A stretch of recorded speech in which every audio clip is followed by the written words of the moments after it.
జిహెచ్ఎంసీలో విలీనం చేయాలని కేబినెట్ నిర్ణయం తీసుకుంది. ఔటర్ రింగ్ రోడ్ లోపల బయట ఓఆర్ఆర్ను ఆనుకొని ఉన్న 27 అర్బన్ లోకల్ బాడీస్ మున్సిపాలిటీ కానీ కార్పొరేషన్లను జిహెచ్ఎంసీలో విలీనం చేయడానికి కేబినెట్ ఆమోదం తెలిపింది. అందుకు అవసరమైన జిహెచ్ఎంసీ యాక్ట్, తెలంగాణ మున్సిపల్ యాక్ట్లను సవరణ చేయడానికి మంత్రివర్గం ఆమోదం తెలపడం జరిగింది. రెండవది, రాష్ట్రంలో ఇప్పుడున్న northern power distribution corporation limited company limited, అదేవిధంగా southern power distribution company limited 2 డిస్కామ్లతో పాటు కొత్తగా 3వ డిస్కామ్ ఏర్పాటు చేయడానికి ఈరోజు మంత్రివర్గం ఆమోదం తెలిపింది.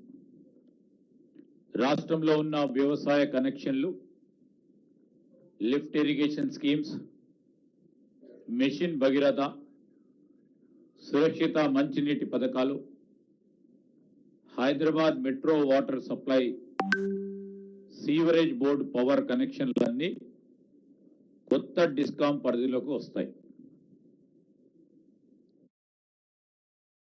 మూడవది, రాష్ట్రంలో పెరుగుతా ఉన్న విద్యుత్ డిమాండ్,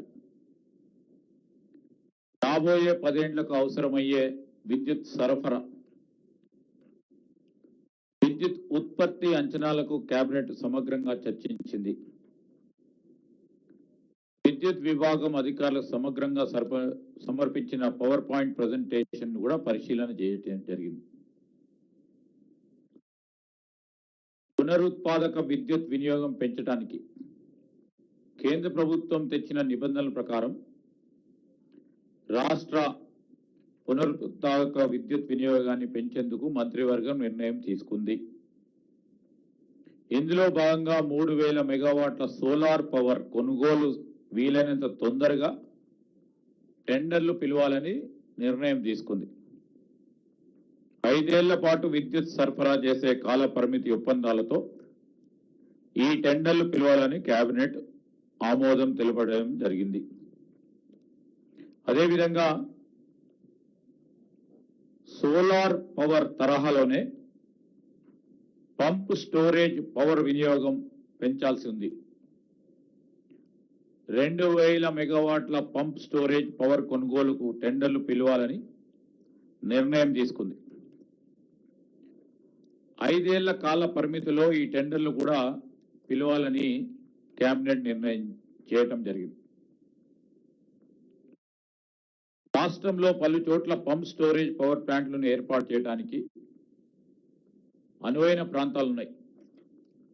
పంప్ స్టోరేజ్ పవర్ ప్లాంట్లు నెలకొల్పడానికి ముందుకొచ్చే కంపెనీలు, పెట్టుబడిదారులకు అనుమతి ఇచ్చేందుకు కేబినెట్ ఆమోదం తెలిపింది.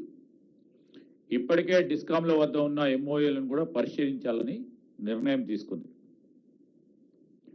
రాష్ట్రంలో 10,000 మెగావాట్ల పంప్ స్టోరేజ్ విద్యుత్ ఉత్పత్తి ప్లాంట్లను ఏర్పాటు చేయడానికి అనుమతులు ఇవ్వాలని మంత్రివర్గం నిర్ణయం చేయటం జరిగింది.